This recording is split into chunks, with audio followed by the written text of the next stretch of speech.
Straw Hut Media. Hello on the Rockers. It's Actor Chat with Emmy, Golden Globe, and Oscar nominee JoBeth Wiliams, of course, from Poltergeist, The Big Chill, Kramer versus Kramer, and Emmy Award winner Peter Strauss, The Jericho Mile, Rich Man, Poor Man, The Yearling, as we chat stage and screen career and get a behind-the-scenes look at their latest play, Love Among the Ruins, now playing at the El Portal Theater, with my guest co-host, actor and rebel-rouser, Michael Vega, and me, your favorite host with the sassy most. Raise a glass and let the drinks begin. It's On the Rocks.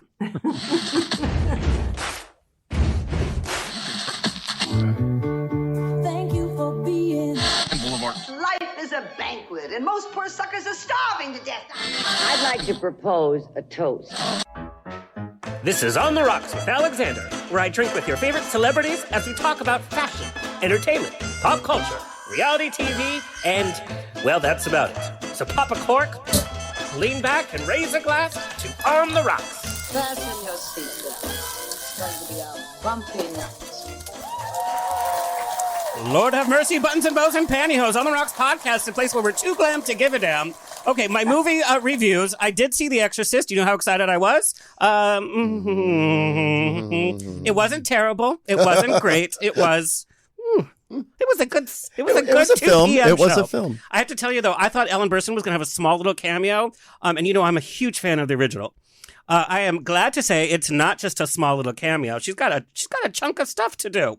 Thank God. Thank God they got her. She was worth every penny.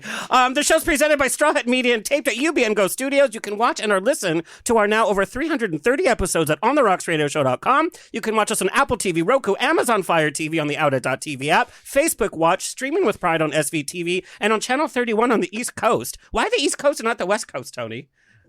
Oh, Lord. You lucky East Coast. Follow us on Instagram and TikTok at On The Rocks On Air and on Facebook On The Rocks Radio Show. Send me an email. Book me for a pride, wedding, funeral, quinceañera, bris. I don't care. I'll host. Also send us your comments, your guest requests, and your guest questions. We got a lot of guest questions for tonight, of course.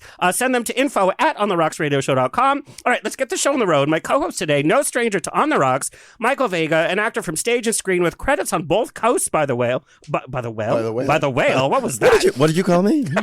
Please, girl. If one of us was cast as the whale. Although we're doing diversity casting now, so who knows what's going to happen. You identify as a whale. I identify as Little Nemo. But as well, you're part of West Hollywood's nightlife. Please welcome Michael Vega. Hey, thank you for having me. No, I know we're going to talk about the strike tonight. We're not going to, we're going to dwell on it, but I want to know, like, your thought as a hardworking actor, and, you're not an A-lister. We just know that.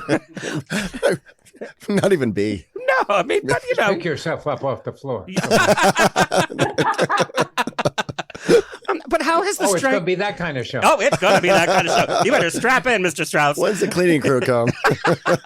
But how's the strike kind of affected, I want to say, like the hardworking actor that, is not making a large paycheck for certain things? Well, I mean, I will say, I do work in nightlife. I bartend naturally because I'm an LA actor. But it did financially affect the whole nightlife.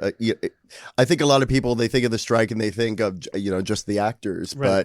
But, I had to explain to a lot of people, there are a lot of people on those sets. It's a lot of jobs. It's affecting a lot, of people who just can't afford our moderately priced cocktails.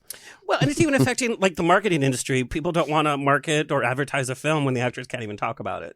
And Yeah. it's like a domino effect. It's like you said, even to like catering and everything. The caterers that are on, the people that rent like the trailers. Oh, absolutely. What I did find is a lot of people who aren't in the industry have so little that they don't really know what it's about. Right. There was this sentiment that we're being greedy, actors being greedy, people, we get paid a lot and but not knowing what was actually at stake. And I could explain some of it to some people, and they had the aha moments of, oh, okay, now I get it. Now I get it. I think a lot of people who are not in the industry, they look at that 1% who are making millions and millions a year, and that becomes representative of the entirety. When the bigger percentage of working actors are not making millions per film. Well, I think it's bold because some of the actors have literally said, "You want to know my pay structure? Here's my pay structure," and I'm just like, "Oh, girl, like no, that's rough." I mean, it's shocking when you look at the number of 170,000 actors in SAG-AFTRA, and how few make even a really good living, good supportable living. And it's not only the actors affected, as you said, it's everybody. It's the entire related industries: hairdressers, costumers, gaffers, lighting people, caterers. Everybody is out of work, and it's really tough. Yeah, I showed a friend recently, some things I had submitted for, little short films things, and when he saw the pay scale, yes, that is $216 per day, taxable, and they thought, really, that's what you would be making doing that. And I said, yeah, and then I would have to take off my nightlife job. Well, that's just so, it. It's not like you can pick up all these extra jobs, Yeah. Okay, we're going to talk about that and more with our special guests. Let's just welcome them officially to the show. I'm so excited that they're both here, and I had the opportunity to see Love Among the Ruins last week at the El Portal Theater. And if you've never been to the El Portal, go. It is gorgeous, gorgeous. The show is so fun, and it looks gorgeous. But to see, too, we use legends and icons, all over the place. But you just look at these two credits, and yes, legendary. No. Please welcome JoBeth Wiliams, the star in the films Poltergeist, The Big Chill, Blake Edwards Switch, Fever Pitch, The Big Year, opposite Steve Martin, Kramer versus Kramer, which we're going to talk about because that was one of her first big film scenes, and over 30 others. She began her career in the theater at Trinity Repertory Theater before moving to New York, where she starred in Annie Baker's Body Awareness and Last Dance by Marcia Norman at Manhattan Theater Club and John Guare's Gardenia. Also in New York, starred in Moonchildren, Lady House Blues, Vagina Monologues, and a couple of white chicks. She starred opposite Stacy Keach in Idiot's Delight at the Kennedy Center, Antony and Cleopatra at the Old Globe, Cat on a Hot Tin Roof at the McCarter, Three Penny Opera, and Grand Horizons at Williamstown. I mean, when you talk about the variety of these kind of shows. Vagina Monologue. Marga Gomez chimed in on my Facebook to say, because I know her from San Francisco, said that she had done Vagina Monologues with you or had some connection with that. Yeah. Hello. Yes. Yes. And she says, I did a number of iterations, and I have to say, it's such a fun. It was a great show to do. And she said you were rad. Oh well, I sent it back to her. Also, multiple Emmy nominee, Golden Globe nominee, and an Academy Award nominee for her directorial debut for the short film On Hope, which we're going to talk about as well. Please welcome officially JoBeth Wiliams. Hi, I've obviously done too much in my life. IMDb is like, can you stop? We can't keep typing all these credits. And her partner in crime, Peter Strauss, Emmy Award winner Peter Strauss, best known for his role as Rudy. Of course, we know from the hit TV miniseries Rich Man, Poor Man. And we are going to discuss TV culture at that time because it's a whole different beast than what it is now, even totally changing through the 90s and the 2000s. Strauss recently appeared in Operation Finale with Ben Kingsley and Oscar Isaac, which I love Oscar Isaac. He's such a good actor. Recently directed and appeared with Marcia Mason and Gene Smart in 2 stage reading productions of Bruce Graham's play, The Outgoing Tide. He's a New York City boy. We're going to talk about that. He attended the Hackley School in Tarrytown, which was a boys' school, by the way. Really? We're going to talk about that. Mm-hmm. He graduated from Northwestern University, wanted to be an actor from that start. He started on Broadway in Einstein and The Polar Bear, off Broadway, a variety of credits. Theater is really the foundation of his acting life, and we're going to talk about that. Please welcome officially Peter Strauss. Hello. So nice to be here. Both of them are appearing together, as I said, in Love Among the Ruins, adapted from the Peabody and multi-Emmy Award-winning ABC theater presentation, starring Katharine Hepburn and Laurence Olivier, currently playing at the El Portal Theater in North Hollywood. Go to loveamongtheruins.net for more info, because the show gets extended, and then people want to see more. Who knows how many more extensions we're going to get. Hopefully many, many more in maybe different cities. Okay, what I love to talk about, we know your big credits and we've seen both of your interviews. What I like to start with is, okay, let's get started from the beginning. Like, this is your life. And JoBeth, I want to talk about, you're a Houston girl, but music was always kind of part of your household. Your dad was an opera singer, and that's just the culture that you were kind of born into. Right. Yeah, he was an operatic tenor. along with, and had the the temperament to go with it. But he was very talented, and I grew up with music. Although he had also been the quarterback of his college football team at Texas A&I, which is a college in Kingsville, Texas. So my Saturday afternoons were spent listening to the Metropolitan broadcast on the radio, watching the football game with my father on TV, eating popcorn, and he would bring along his pitch pipe and the libretto to the opera and his pitch pipe, so he made sure the tenor hit his high C. So I had a confused childhood. I thought that when you ran for a touchdown, you sang Nessun Dorma. But not so, I found out later. But yes, I was raised to sing and to love music, and so at an early age, I started being sent out on stage to sing various school shows and stuff like that. You did theater in high school. You made a professional debut in Houston at the age of 18. But here's the catch. You wanted to be a child psychologist. And so we almost lost you to that industry. Well, what happened was I went to a public high school in Houston, Texas, and my high school counselors all said, "Oh, it's lovely that you love acting, but what do you really want to do?" And, I thought, well, the closest thing to that is to be a psychologist. And I got into Brown University, much to my surprise. And I didn't go saying I want to be a theater major because they didn't have a theater major. So I was a psychology major, but I ended up doing theater the whole time I was at Brown, and then went into a repertory company there in Providence, Trinity Square. So that was sort of my push into the business. Well, acting, a large part of it is the psychology of a character and the characters around you. And talking about Trinity, you worked with them for 2.5 years. What did you learn most about theater acting as a company member that you still kind of subscribe to this day in your myriad of theater roles? Well, I'll tell you, my first experience as an acting fellow, which was basically an apprentice at Trinity, was the summer after I graduated college. And Richard Jenkins, a name I'm sure you all know, yes, was also an acting fellow with me that year. And our job was to clean the deep freezer in the theater in the summer before the season started, which was filled with sides of beef that had been slaughtered in a play, and the electricity had gone off, and so they were rotted. So my first job in the theater, in the professional theater, as it were, where Dick and I were going in, covering our noses with towels and taking the rotted beef out of the deep freeze and throwing it in the trash. And the professional actors who were walking through were going, "Oh, what is that dreadful smell?" And I hated them all. And I thought, okay, I'm going to be one of them. I'm not going to be a Scott worker.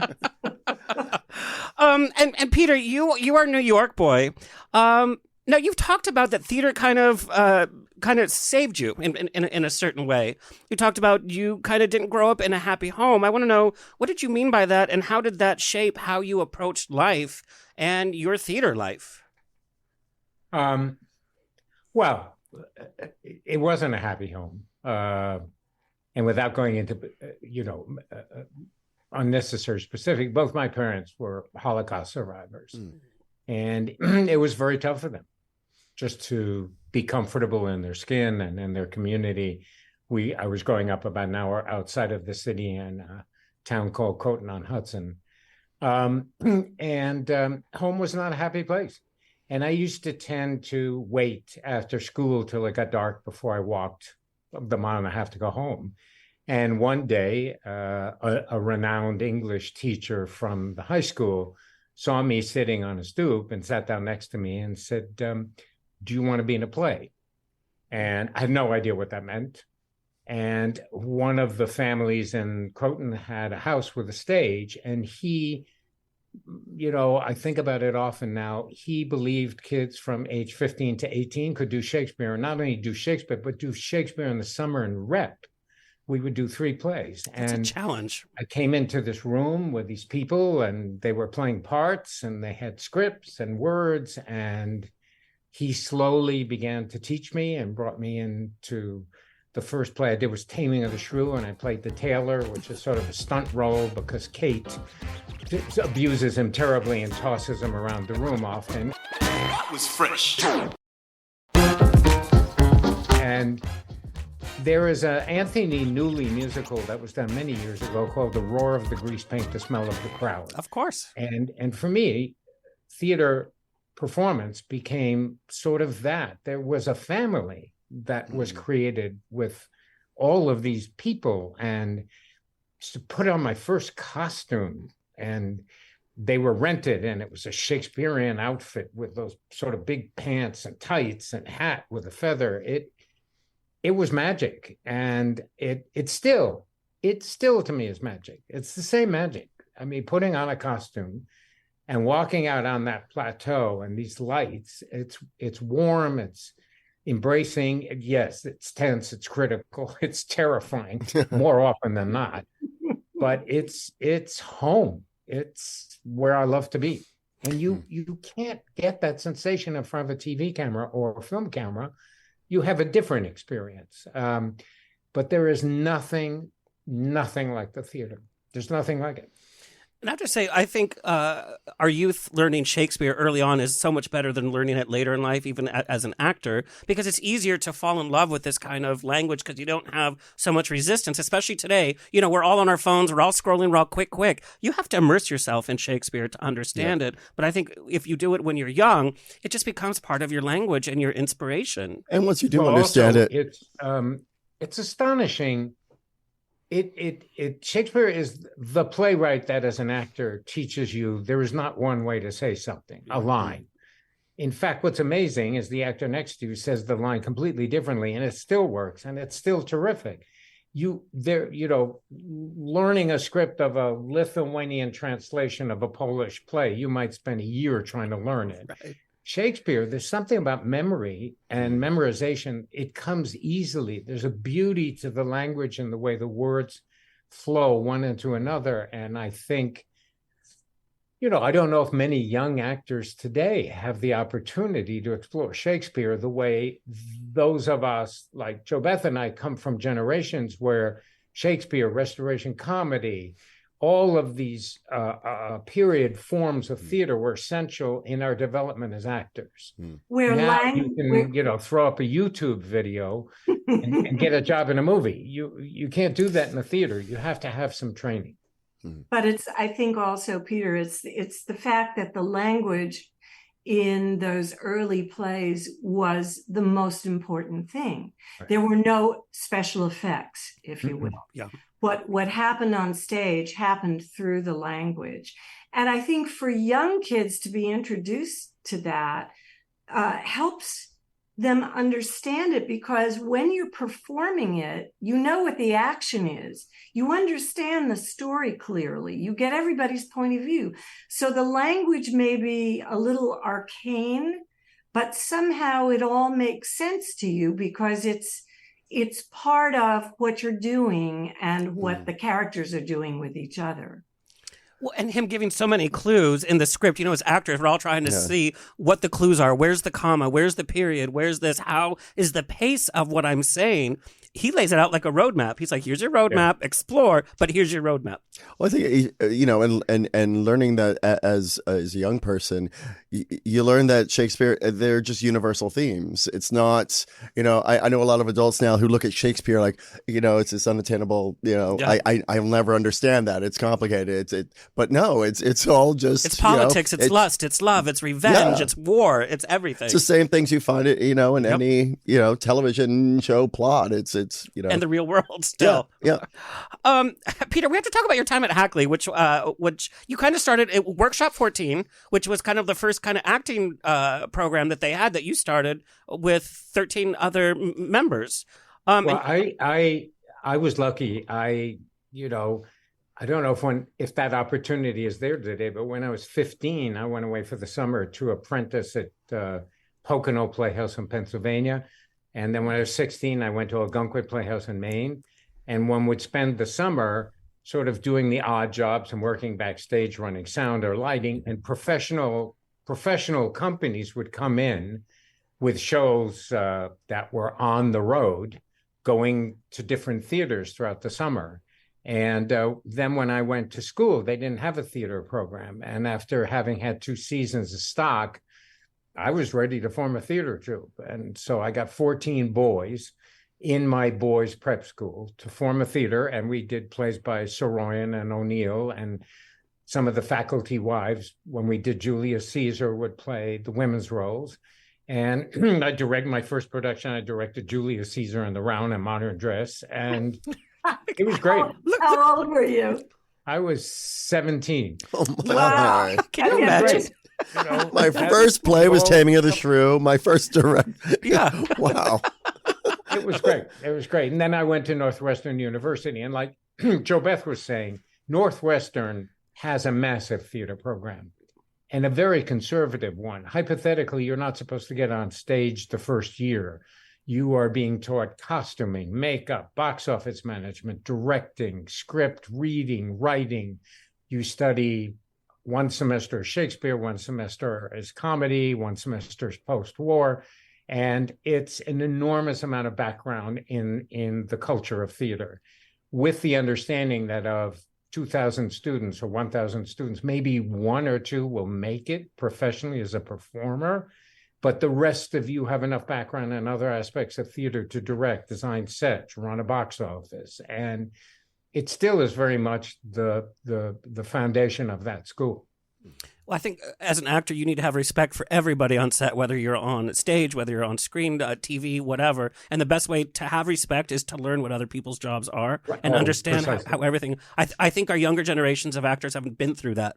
And, you know, there's where kind of the egos start, and there's where the kind of different forms of acting. But Peter, I have to know, somebody asked, is this true? You joined Glee Club just to meet girls?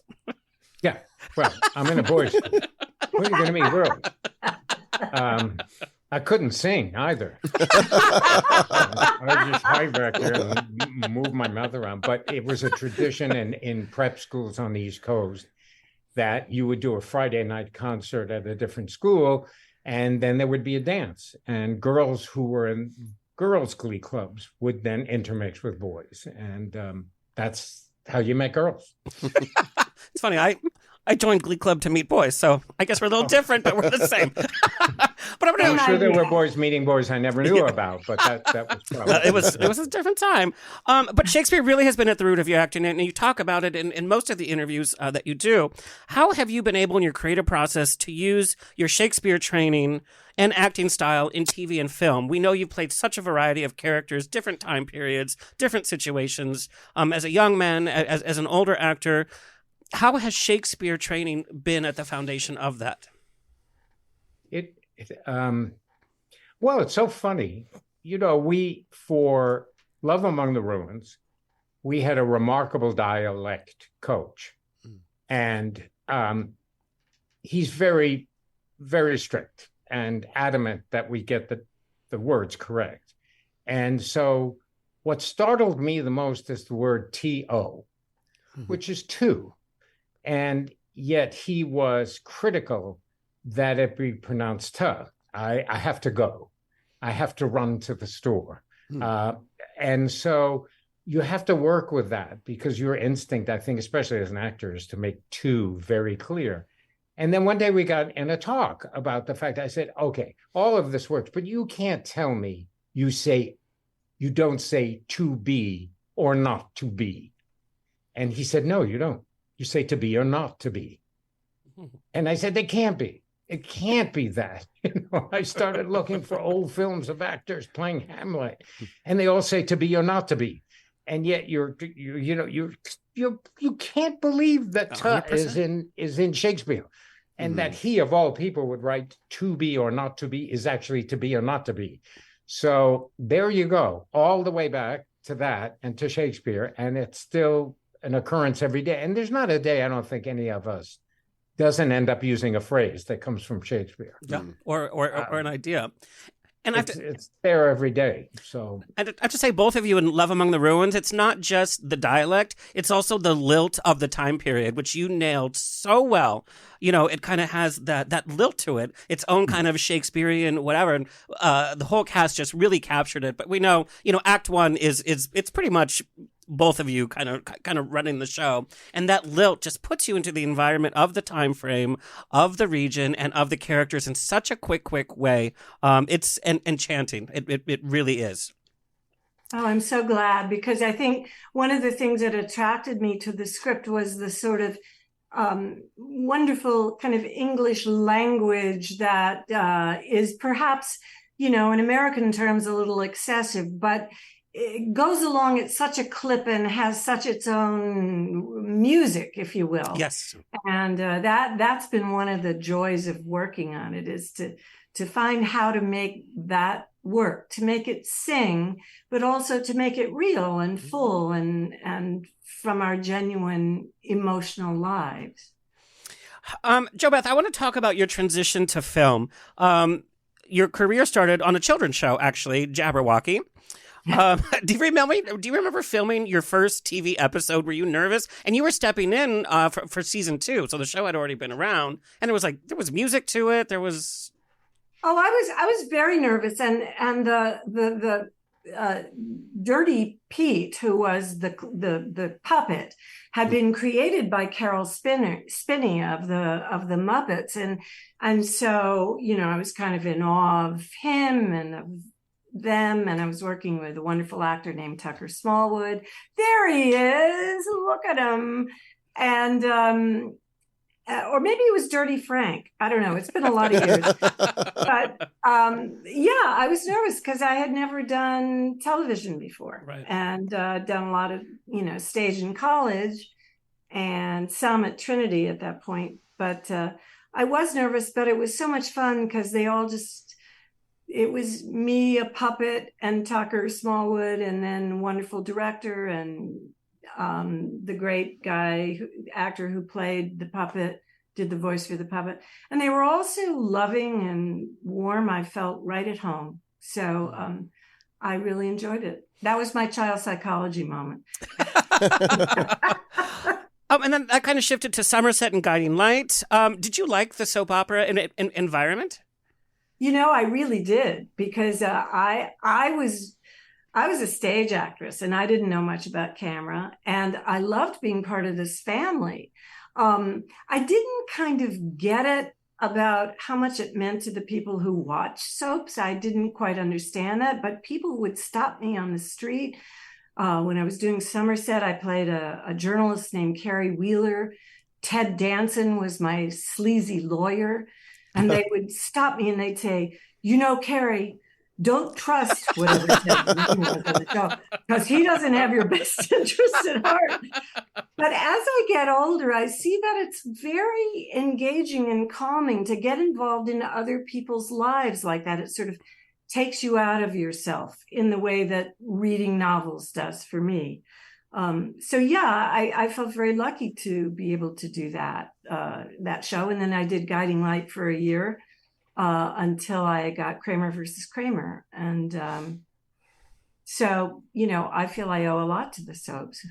Now, I want to know about that transition, because I know many actors who have a long career in children's programming in the soap operas, and that's their career.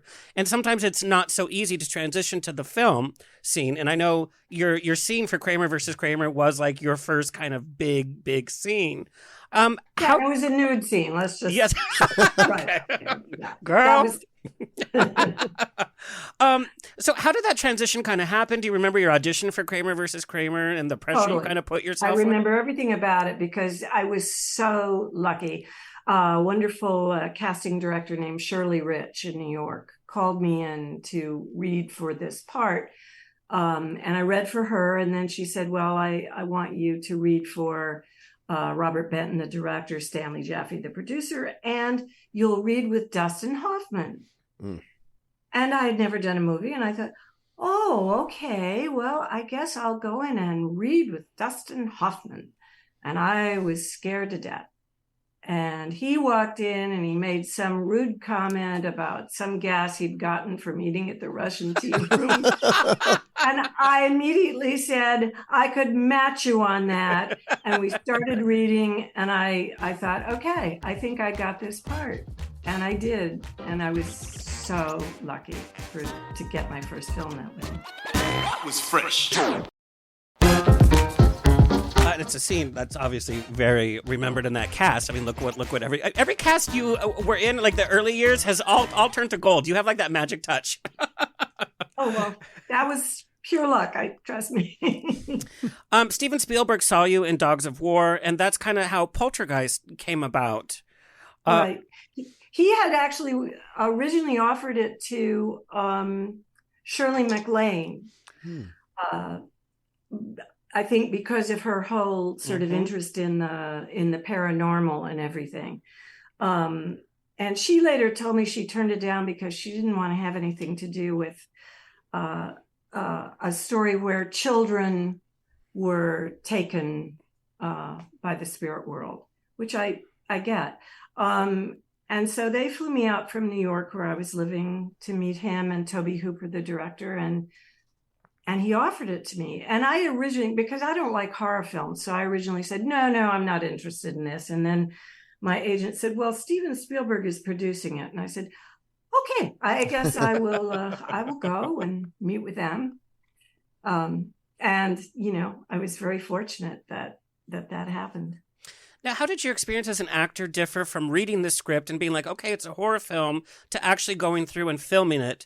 I would say Poltergeist is one of the monumental horror films. I'm a big fan of horror films, but it's not, the horror films of today, I hate to say it, are slasher films. They're very light in substance.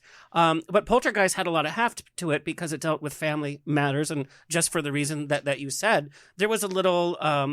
I think the stakes are a little bit higher. We associated with this family. We felt part of this family that was terrorized by something out there that was fearful.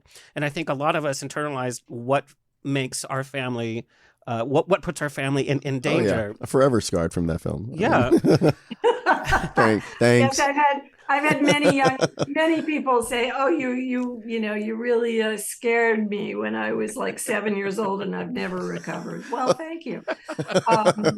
And then others who say, I always wanted you to be my mom because you could get rid of ghosts or anything that came along. And look good by doing it, by the way. But what was your experience? Because it must have been very grueling. It was such a hard shoot. It really was. You read a script. I mean, when I read the script, I actually loved the script because I loved the family. I loved the relationships between the kids and the parents. The parents were hip. They were smoking dope. It was kind of a cool family put in this extraordinary situation. So it didn't feel like a slasher film or one of those sort of gruesome things. So I was very excited to do it. But, you read a script and you read Diane falls into muddy swimming pool. Well, you don't realize that days and days you will be in this muck that smells like caca because it's made of peat. And over the days, it begins to really sink with real skeletons floating around you. And that you'll be doing that for a number of days. And then when it's lunchtime, they haul you out. They sprayed us down with hoses. Yes, there we are. Having such a good time. We'd get sprayed down, put in the back of a pickup truck on the old MGM lot, and taken to showers to be washed down for lunch. So the glamour of showbiz was very real. But it wasn't just even like the reactionary, like, oh, I'm experiencing this terror. It was the serious scenes as well with the dialogue. That whole cast worked so well together that the chemistry was real. I think sometimes horror films get away with not quality acting, and this clearly was not the case. And you did quite a number of films with Craig T. Nelson. Did you have this idea, like, what's this football guy like doing as an actor? Did you ever have that kind of idea? No, because Craig, was also a comedy writer and something of a stand-up, and he was so funny. And we would... Stephen and Tobe Hooper would let us improvise going into scenes. So the whole pot smoking scene, Craig was doing this thing where he poked his stomach out and then in and then out. And with the kids, we would improvise it before they'd start rolling. So Craig was really a lot of fun to work with, and it was a hard shoot. We were shooting in smoke many days. I shot on a gimbal set that revolved like a Ferris wheel, 360 degrees, and I slid around it about 50 times for a number of takes. And I remember at the end of like the 20th take, I was bleeding on my elbows and my knees, and I said to Spielberg, "Steven, I'm bleeding," and he said, "Oh, don't worry, it'll never show on film." Which was very reassuring to me, as you can imagine. Talking about titular roles, of course, Peter, we have to talk about Rich Man, Poor Man. I got so many emails about this. The reality is, you were this young actor with this major success that happened. The idea of a miniseries wasn't it wasn't like known. Like now we're like, oh, this limited series, we'll binge watch it and that's it. This kind of changed the way people watch TV. In fact, restaurants wouldn't stay open on Mondays because everybody was watching. It was a true event, sort of moment. And I can't tell you how many different generations have emailed me with questions of whether they saw it with their parents or whether they were a kid when they saw it, or coming to it later. But you kind of weren't ready for that kind of success. There was nobody kind of telling you, hey, this is what's going to happen. You're going to have to deal with this media, all this kind of stuff. In fact, you kind of ran away to Europe. No one expected that show to be that success. And the proof was none of us were put under contract. When there's a feeling a show might be successful, you tend to be locked into a couple of years in case it is. So it was a new form. People always say, was Rich Man, Poor Man the first miniseries? It really wasn't. Upstairs, Downstairs it was second. QB7 with Anthony Hopkins was the first time television did a show of more than an hour or two. And so it was a new format. Universal wasn't sure whether it would succeed. It was a day and age where there were 5 or 7 channels. There were no VCRs. You couldn't tape it. You had to be there to see it. Yep. And it just took off. And to this day, I still feel the secret of Rich Man, Poor Man was storytelling. It's just a great story. And it engaged audiences. And what shocked me is the realization that next fall is the 50th anniversary of the show. Wow. I'm hoping they'll run it again. And the irony is it can and should work because it is still a great story. Ultimately, I think what always stays with us in movies, plays, television, are when the story is really good. And then it began where the next morning I would walk out the door and there were people grabbing at me and wanting autographs. And I had no training for that.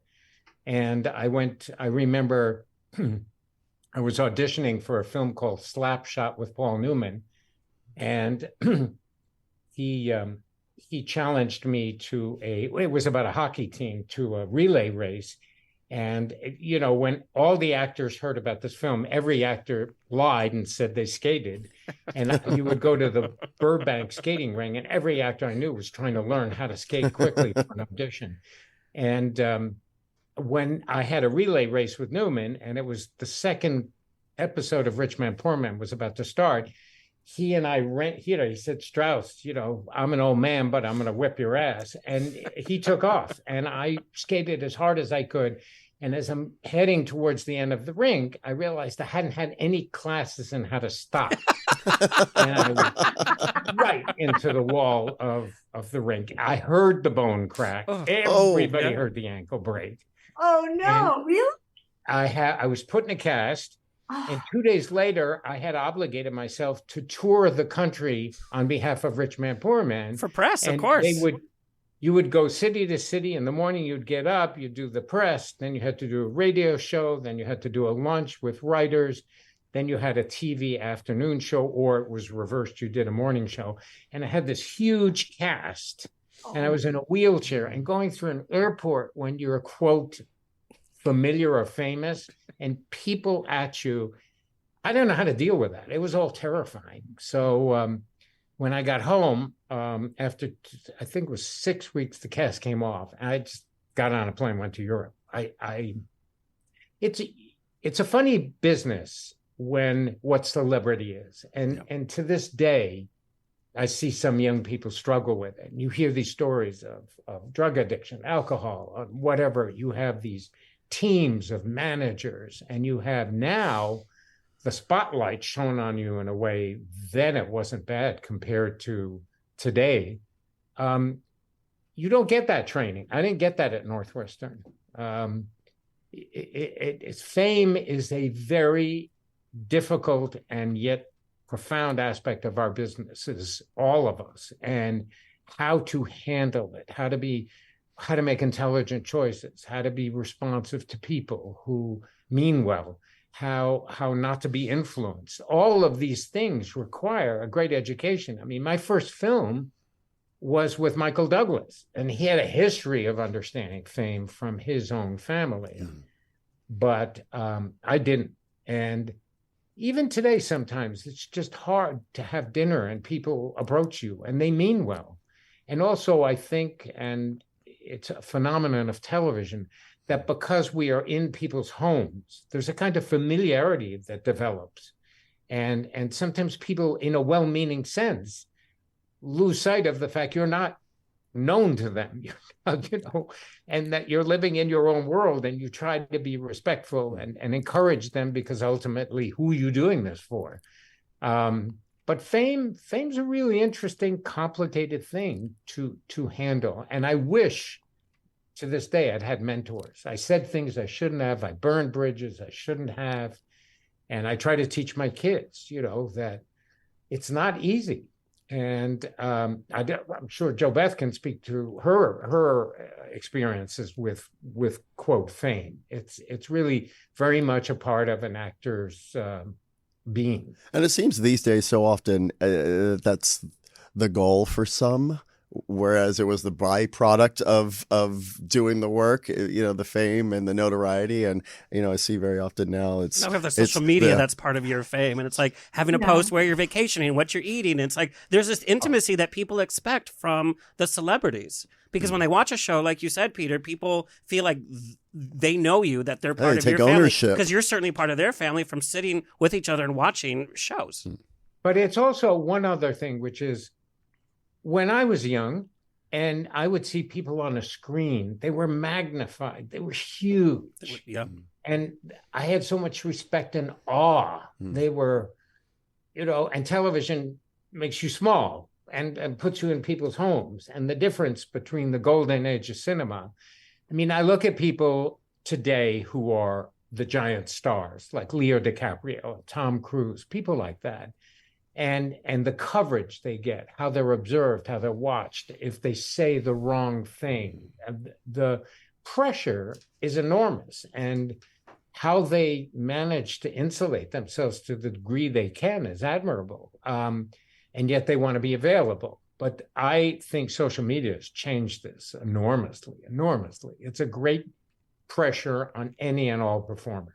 Well, not even just performers now. It's everybody's trying to be an influencer, and the goal is to have your face and your life on people's little screens all the time, which is so, that to me is so the anathema of what I ever wanted with my life. But of course, I didn't grow up with that. So, people sort of coming and sitting at my table at dinner and introducing themselves to my husband and myself, people I didn't know, I always found a little intrusive.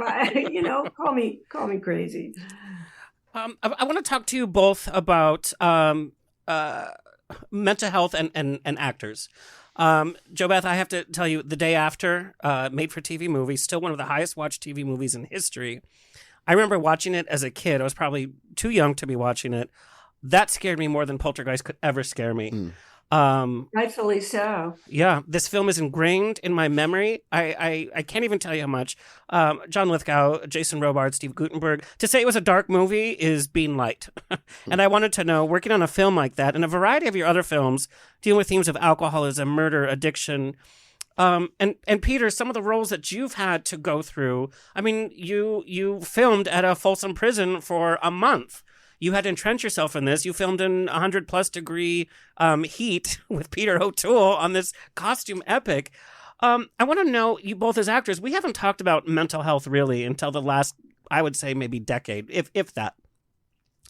But, you know, when you're filming, you're expected, okay, here's the next film, here's the next film. When you deal with these dark themes and when you're working on such intense projects and not, like you said, not being trained on how to deal on set, how to deal with fame, how to deal with the press, how to deal with, hey, I have a family too at home that I have to worry about as well. How did you work through that when there was no instruction manual and nobody was talking about mental health for actors? That was fresh.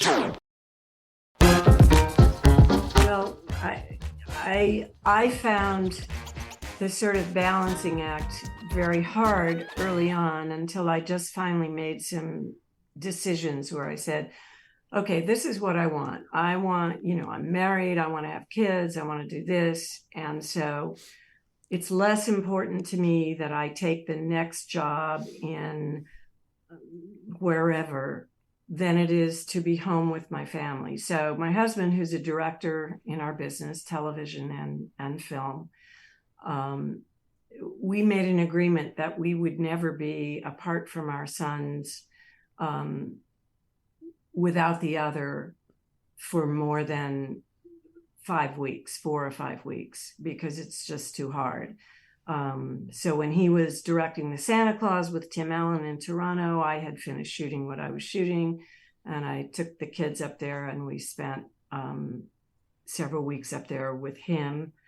And he did the reverse when I was shooting outside of LA. But it's hard, you know, the business is very, it's mercurial. And so you feel like you have to take that juicy job when it comes. And then sometimes you just have to say, no, this is what I have to do for myself. And I think that's the only way that I've survived. And how did you unwind from some of those days of filming Poltergeist and the day after when it's just this heavy material and you're on set and you go home and you're exhausted? How did you unwind and separate yourself from that? I would have a large glass of Chardonnay. I was just we love say. that. Cheers, sweetie. Copious amounts of wine. And, you know, then you'd have to go to bed because we didn't always have 12 hours turnaround. Sometimes it was 10 hours turnaround. So, you know, I'm home at 10 at night, midnight, I got to hit the hay to get up at 8 or 7. So, yeah, it's like being an athlete. It really is. You have to have some discipline or you just won't survive. And Peter? You know, I was as JoBeth was speaking, I was thinking about what films left me in what state of mind that might have been considered really troubled. Or Jericho Mile was, as you pointed out, was a month inside Folsom Prison. And we could only work limited hours. Everything was searched in the morning. We would go in the yard, and then we had to be out at a certain time. And I was alone in the yard, basically, with the prison population. There was a guard whose job was to keep an eye on me. But very soon I realized that the population was protecting me because they could make 25 cents a day or something silly, but it was money as extras in the film. But we had no women on the crew. There were no women anywhere in the project. And basically, I would always sit down and against a wall, and a lot of the guys who were in Folsom would sit down and talk to me. And their lives were gruesome, and their incarceration was difficult, and what got them there. And sometimes it wouldn't make sense. It had no logic to it. When we were there was a stabbing in the yard one day, and we were all segregated with guards around us, and then went back to work in the prison. And I had asked to be locked down one night, 2 days before filming started. So I spent a night inside Folsom Prison in a cell, and there is no separation between day and night. I mean, it is loud and screaming and a lot of kiting, as it's called. One of the fascinating things that occurs in a prison is that you you get string and write notes, and you have the ability to gauge what cell down, and you can flick the message and it goes through the hall down into it be able picked up in the third, fourth, fifth cell down. And at night you see things flying and you hear doors and keys and people moaning and screaming. It's that I came home and I basically paid the DMV in advance because I never wanted to get a parking ticket by accident and go to jail. One does not want to go to jail in this country, and it's probably a lot nicer than any other country. But Jericho, just for a couple of weeks, I just found myself feeling in a dark place. On the other hand, as JoBeth was saying, your separation from family can be intense, but this is what you do. This is your job. And sometimes I think what other people might regard as weird is your gift. I mean, I remember trying to explain to somebody one day doing a scene where I had to break down in tears, and how as an actor, you have different techniques to make that happen. Some people can be there. Some people need a memory. Some people need a stimulus. Some people can work with an ear thing and do music. And I was talking about how I could imagine something very dear to me dying. And it created the emotional state that then enabled me to do the scene. And that person, I still recall saying, oh, that's just horrible. That's weird. And I said, no, it's not weird. This is our gift. This is our training. This is the ability to go to very interesting emotional places to bring something into a scene and to try to find, which is the core of what all of us do every day, a truth, some kind of truth to what we're doing. It can't be faked. The camera certainly is here. If you fake it, you're in trouble. Even in the theater, you're trying to every night connect to something real and you know it with the other actors when you're on and It's smooth and it's running and you're clicking and that's the reward. That's, for want of a better term, that's the drug. You know, I look at kids and drugs and I go stand on a stage and do soliloquy. You will get higher than any drug in the world will ever make you. And of course, there are those who go, well, I need the drug to go do that. But you know, there's an ethic, I think, to the stage. I mean, the Brits have a way to drink and get on stage. I don't know how they do. I just don't know how that is they a gift. do. But that's why the arts are so important with our youth, because our youth can work through so many issues from theater, and also safe space. I know for both of us, theater was a safe space for us dealing with our sexuality and our family life and all that kind of stuff. But you can work out everything through theater and the arts. That's why it's so important that the football and the arts program get the same funding. Absolutely. I mean, I think one of the reasons I started doing theater when I was, 13 and in junior high school was because I felt like this tall, skinny, gawky girl. And this was a place where other outsiders like me sort of came together, and then we could make this magical thing happen. And I think for any young kid, because all young kids go through periods of stress and confusion about who they are, to have that kind of creativity as an outlet is so important. It can make all the difference. I think that what JoBeth is saying, that is it.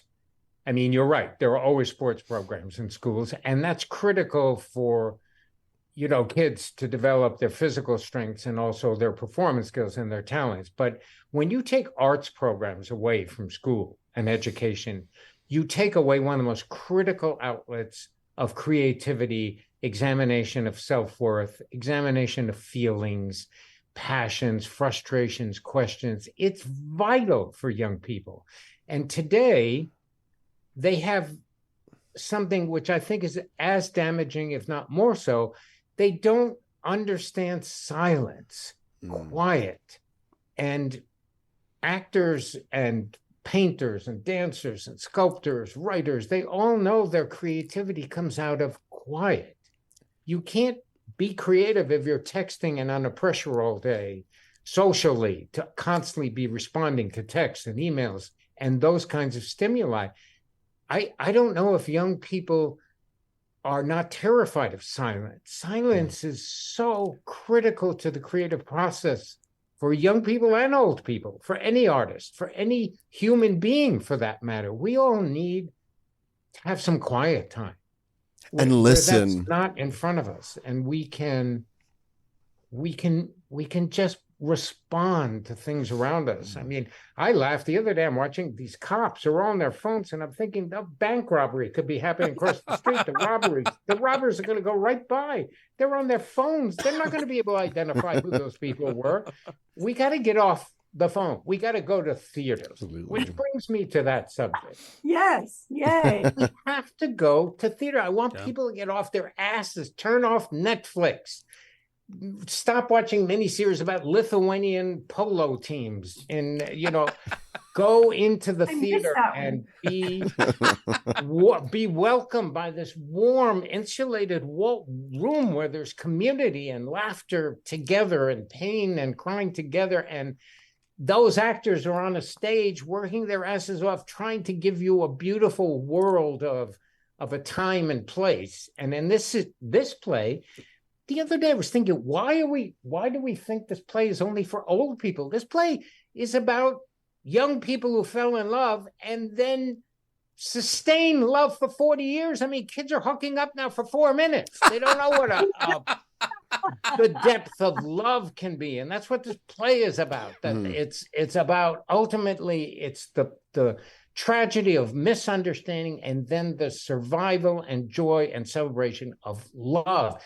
Geez, don't we all need to see that now? I mean, but you know what? The young people who have seen our show have really loved it. Yeah. My son and his friends all loved it. And they because it's warm, it's funny. Mm-hmm. It's not dark ultimately, but they understand it's about connection, and it's about lifelong connection, just as the theater is about connection between our fellow actors, but also with a live audience. I feel when I look at those people in the audience and they're laughing and they're crying, I feel like they're giving me a gift. And I think that's something you don't get off your phone or your iPad. It's very special. I want to ask you about, some of the most exhilarating times in my life have been on stage, and some of those terrifying times have been on stage. Those experiences when something goes awry, whatever it may be. And I want to ask each of you, a memorable experience where something went a little wrong and you just had to adjust and make it work. That was fresh.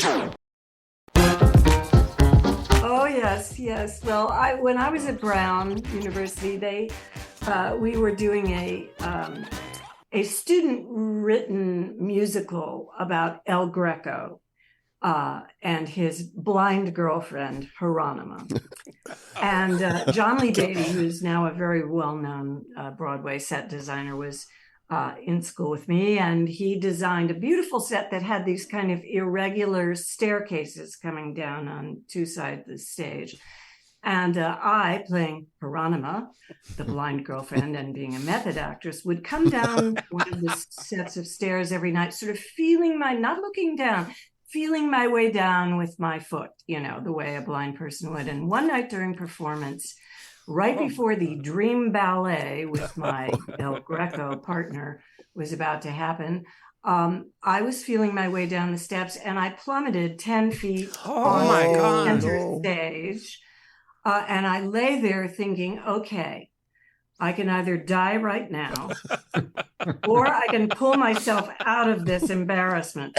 And the orchestra had stopped playing because they thought I was dead. Oh, my God. And my El Greco, Robert Bailey, was coming down the other steps, white as a sheet, to meet me for the dream ballet. And so I raised my arm, as the diva I was, and I climbed back on. And I did the dream ballet with a very shaky Bob Bailey. And weeks later, kids on campus would say, "How did you ever learn to do that fall?" That was amazing. That was the best stunt I've ever seen. And miraculously, I was not hurt. So I don't know, I'm more relaxed or something. Well, Michael, as I'm sure you know, I have a physical story as well. Of course, ultimately, it's going up that is the most terrifying thing. It's plodding along, and then all of a sudden the line's gone. And you look at your fellow actors, and they sense you're in a panic mode. And some of them are trying to figure out, what could I ask that might help as a question that will bring you back to where you need to be? And it's so funny because the irony is, I think if an actor were to stop and say, you know what, I forgot my line. I have no idea where I am in the play. Oh, the audience would laugh and they'd applaud. They think it's great. But your training, your ethic is you can't do that. You got to get yourself out of that hole. And it's just astonishing how your heart will just put you on the verge of a critical heart attack when you don't remember a line. Also, sometimes you're flying along and a word comes out that has nothing to do with what you intended. And it's just life, and you got to deal with it. But it was funny with JoBeth. I was doing a production of Angel on My Shoulder for Kenley Players in Ohio. Kenley was this amazing guy who was a woman half a year and a man the rest of the year. And he was a woman in the summer when he had this theater company that played Coshocton and Columbus, Ohio. And he did great shows. And there's a scene in Angel on My Shoulder where after a big boxing match, I'm standing at the sink and I'm combing my hair, and the woman I love walks in. And one night I'm combing my hair and I turned, there was nobody there. And you just go, oh, there's no one here. I have no line. What do I do? And I could hear off stage the sound of running feet and the scream of obscenities. Oh, go. And this actor's tearing down the steps and just flying on stage. And, you're dead. The audience knows. They're just loving. But what is it about what goes wrong on stage that just is joyous? You know, the audience loves it. They love it when that happens. You don't want to tell them that. We're standing there with egg on our faces. Oh my! There's so many famous stories. Peter, you and I go through this occasionally, where one of us will. I mean, there's a lot of language. There's a lot, especially Act One. There are a lot of lines that you want to share. A lot of lines. Peter has more than I, and God bless him. You know, he gets through them. But pretty much every night or every other night, one of us will differ from the script. Let's say, and you can see in your fellow actors' eyes, kind of. Okay, now can you dig yourself out, or am I going to have to dig you out? You know, and I have to say he's very generous with me and trying to help when he sees that blank stare in my eye. And there's so many names. Oh man!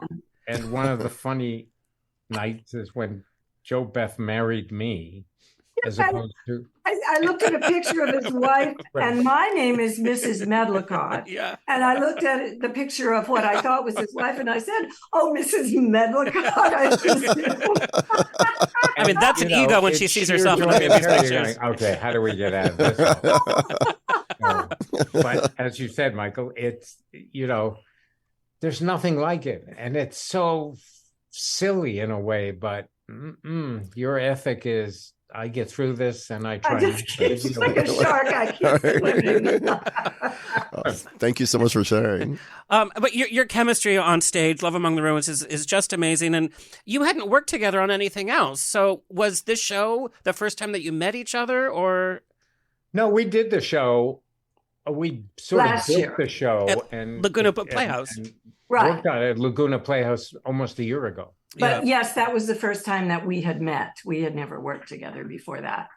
And, it's interesting because you get time to build a relationship and the trust. I'm always amazed in a film, the first day of work can be this massive love scene with someone you met 10 minutes ago. Right. Right. Hello, And maybe a let's take month our- later, Yes. you do the scene where you met.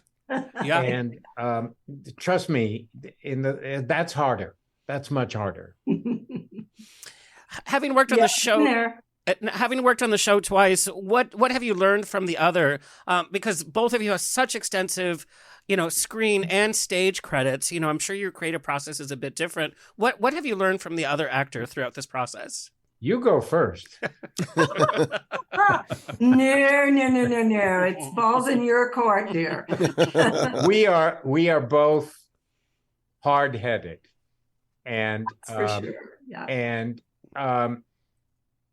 developing a relationship with words that keep changing might need to change.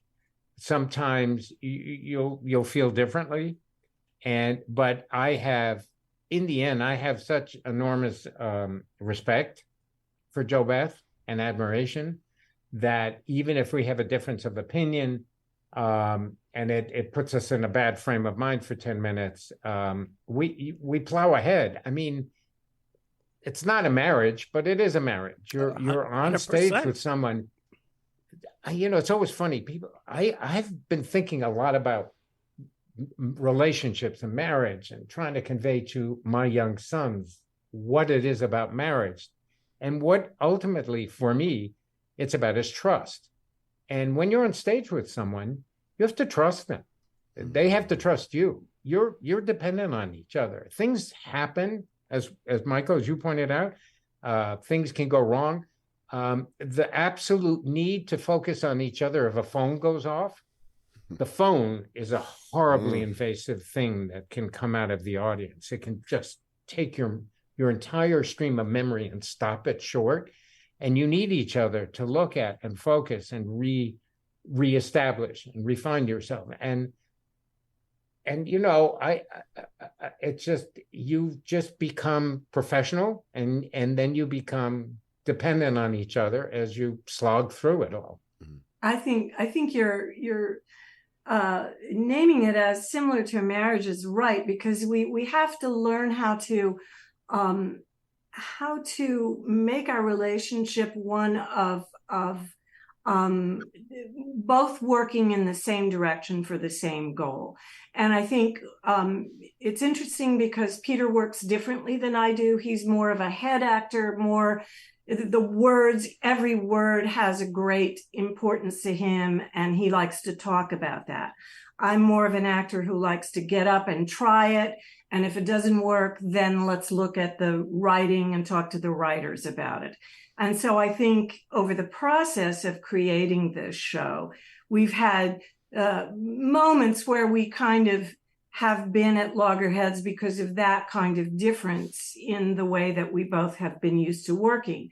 But he is so good and so great in this part. And I have to say, it's been very educational for me to learn to kind of adapt and go with the flow, because it is a two-person load that we're carrying with, of course, a great supporting cast. But I have found I've learned so much from you, Peter, and I love being on stage with you every night. So that's and me the same from JoBeth. And it's funny because my wife, who's an actress, also works entirely different than me and works like JoBeth. There are performers who go, I don't need to understand everything. Just let me get there and say words and feel my way, and everything comes to me. And I unfortunately am as JoBeth said, more head oriented. I don't like to get on my feet till I understand what the words all mean, and therefore they motivate where I go.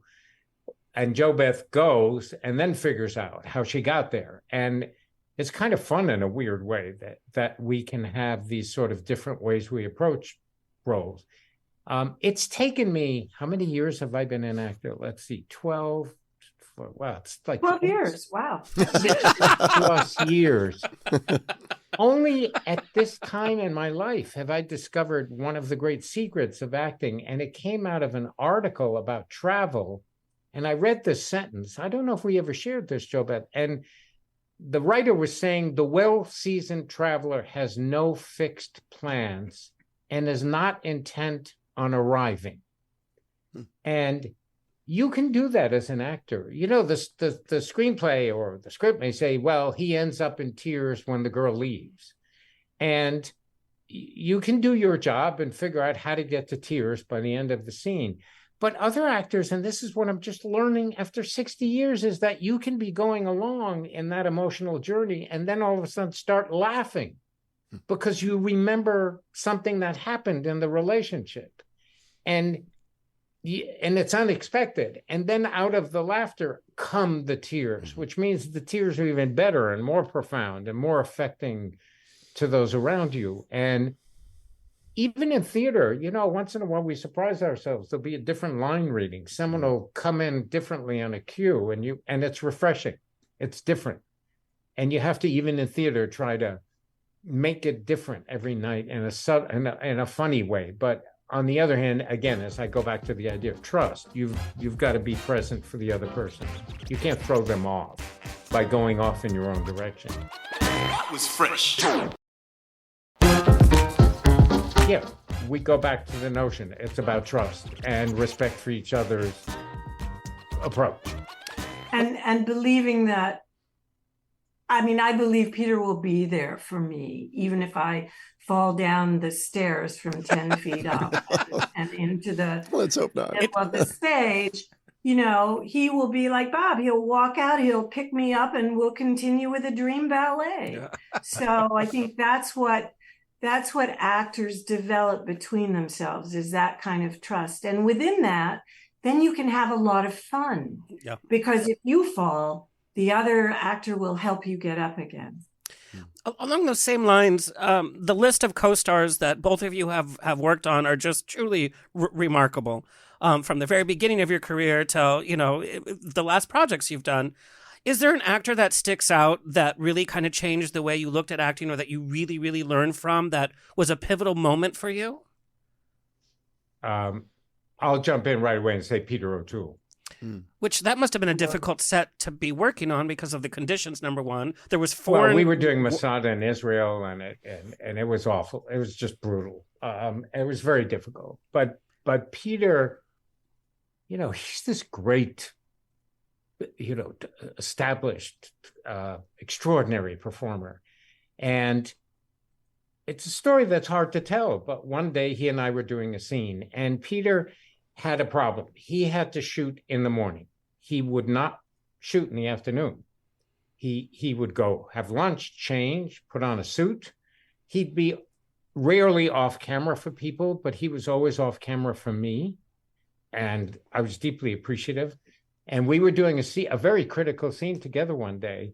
And we had done the masters and his close-up in the morning. And now we were doing my close-up after lunch. And I will never forget to this day, I did the scene, the director, Boris Segal, said, great, moving on. And Peter leaned into me and he said, ask the director to do it again. And I said, why am I doing that? And he looked at me and he said, because you can do it better. Mm-hmm. And I can imagine some actors would get really bummed out by that or angry. But when O'Toole was telling me I could do it better, I knew I had to do it better. And I had to find something to make it better. And so I asked the director to do it again. The director goes, Peter, we're on schedule, I don't have time. And I said, no, please, I can do it better. I need to do it better, please. And Peter just sat there and he watched me very carefully. And I did the take and he said, almost, do it again. And it is because of the enormity of respect I had for him that I did it, learned, and to this day, I remember that moment because I see it as generous. I don't see it as critical. When you want the person with you to be better and you try to find a way to make that happen, it's not because you're being critical. It's because you want to be generous. And I thought that was one of the great acts of generosity. And not to be seen as critical. That's wonderful because you could have very easily just taken it as a negative, as he thinks I'm terrible, but it was quite the opposite. Like, who is he to tell me? But it was quite the opposite. So that's the story that comes to me immediately. I'm sure JoBeth has one of her co-stars. Well, I think of Dustin Hoffman, who knew that it was my first movie, and And there were times that Dustin could, be a little difficult, and particularly with Robert Benton, our director. I'm not sure why, but Benton was like the kindest man that ever walked. But Dustin would always do something that taught me about film acting, because I had never done a movie before. And he would be having a conversation with me or someone else nearby, and he would, literally, they would say rolling, and he would still be talking, and then he would open the door and he would go into the scene, and what he would bring is what he had been building in the conversation off camera. Not that it was about whatever we were shooting, right, but it made him so real and so in the moment, so that he came into the scene incredibly present. And I would watch him and I would think, okay, this is why he's so good, because he's so real. He's so in the moment. Whatever is happening, he is bringing right on camera with him. And he was surprising, when we would shoot, he would, he'd throw a glass against the wall, or he'd do strange things, which surprised me. But I always loved having to react to that kind of shock. And it just really brought forward to me in my mind that the camera catches it. When it's real, the camera is there to catch it. It's not like on stage where we have to build and build and build every night. It catches those happy accidents, and they're, preserved on the camera, which can be good or bad. And that's one of the things that I both love and don't love about the theater, is that it's so ephemeral. You do your most brilliant performance and it's gone, but that's part of the magic of it. That is the magic. Was it difficult working on The Big Chill with such other, I would say, strong personalities and different kind of acting styles? It wasn't difficult. I knew I had dated Kevin Kline, and I knew, no, I didn't know Glennie. I met Glenn on that set. But we were all around the same age, and we all hung out together. And Larry Kasdan made a very smart decision. He made sure that we had 4 weeks rehearsal before we started shooting. Wow, so we all that's a luxury. Together and kind of hung out together for a month before. So we already had those relationships. And it was great fun, because we all lived in the same apartment complex right off of the coast of South Carolina, because we shot in Beaufort, South Carolina. So it was fun. I have pages and pages of still questions, but I know we need to wrap things up. One final kind of, I think, important question. Both of you were witness to and part of this kind of evolution of TV. Peter, I know you've talked about like the big epic miniseries we used to have, like Roots and of course, Rich Man, Poor Man, Winds of War, where you kind of had these epic. And then you kind of talked about the transition, how it kind of, everything kind of sped up a little bit in terms of like, let's film fast, let's kind of get the content out there, let's make the scripts faster, let's move along the pace. And JoBeth, your kind of transition through TV as well.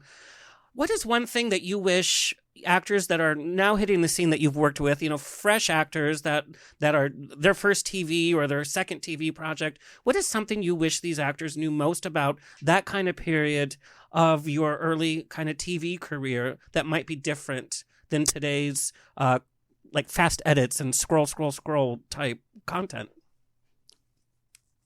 The funny thing is, you're not in control of any of it. I mean, that's the one thing that certainly separates theater from film and TV. Film and TV become a community involvement. The editor makes choices. The composer decides to put a violin underneath a very emotional line, and the line all of a sudden has an intensity it didn't have. And there's so many producers and directors cutting, shifting, changing, altering. In the theater, you walk on that stage, it's you. No one can affect it. No one can touch it. Nothing can happen other than you do your art. And for young performers, they need to, you can get lazy. You can get fixed. You can say, do a scene 6-7 times, and in the end, make the editor responsible. Mm-hmm. And it's critical as a performer, I think, that you understand that your craft is only going to really be tested when you're on a stage. And that, I think, I don't know how JoBeth feels about it, but I think that knocks out 80% of the film acting group.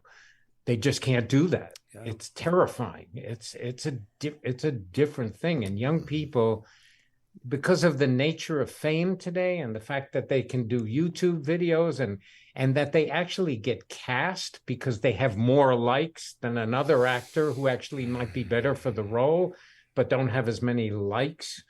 Those things that affect young performers today must be difficult. And, I would encourage, there are two things. One, first of all, get the crap kicked out of you by life. Yes. You can't play Martha in Who's Afraid of Virginia Woolf when you're 17. You have to at least been divorced twice and been an alcoholic some period. You want young people to understand that ironically, it is life that makes you a good performer. Life's not easy, and to own this bag of tricks that you need when you walk on a set and a director says, okay, this is what I need, you have to have lived a little. So JoBeth has lived well, let me tell you. So she can speak to that. I've lived hard. No. I think what I would say to young actors is don't be an influencer. That's not what it's about. It has nothing to do with acting. Acting is a craft. And I think, honestly, you have to do some stage, as you said, Peter, in order to really understand the craft. But if you don't do stage, still study with an acting teacher, because if you're not truthful in the moment that you're being filmed, whether on a little phone or, a camera or whatever, it's going to show. Yeah. And you're not going to bring that character to life. And that's your job, not to sell yourself as how beautiful you are or how fashionable. If you want to be an actor, you have to bring a character to life and be truthful. Mm-hmm. Well, I thank you both for being so truthful on this show and talking about so much. Again, I just want to say what a complete honor it is to speak to both of you and having the opportunity to see Love Among the Ruins in person. So if you're in SoCal, go... Tell everybody to come. Yeah. We want them all to come. Love Among the Ruins, now played at El Portal Theater. You can go to loveamongtheruins.net for information, and who knows where the show might pop up next. I definitely will attend soon. It was a pleasure. And then come say hello after. Oh, absolutely. Thank you. Thank you. We love to meet our audience, and as I said, it's magic to sit in the theater and give yourself that gift and permission to just suddenly realize that theater is so special. Yes. Yes. Thank you both so much. It's a pleasure. Thank you, guys. Thank you. Bye. Take care. Baby. Bye, so Peter. Fun. See you real soon. That was so great. Absolutely. As an actor, you get to talk about your craft and talk about people that have lived it. And such a variety. I love that we spoke about theater so much. Yeah. I mean, they have extensive film and TV careers, but it's the theater that I miss. I haven't been on stage in a couple of years, and this is wonderful. So my best moments are on the stage and backstage, but that's another story. Michael, where can everybody find and follow you? MichaelVega.com is my website. Social media, Michael Vega or Michael Vega Acts, ACTS on Instagram. I don't take any talk yet, so no. I thought that we're on it. In fact, follow us on TikTok. We do really fun clips. So yeah, we're having fun there. And that's all, folks. It's always a grab bag of fun here every weekend on The Rocks. Big thank you to our engineer, Tony Sweet. Big thank you to UBN Go Studios for this great studio. Our social media clip editor, Alexis Mendez. Please like, share, subscribe so we can continue bringing this fabulous programming coming your way. No. Yeah.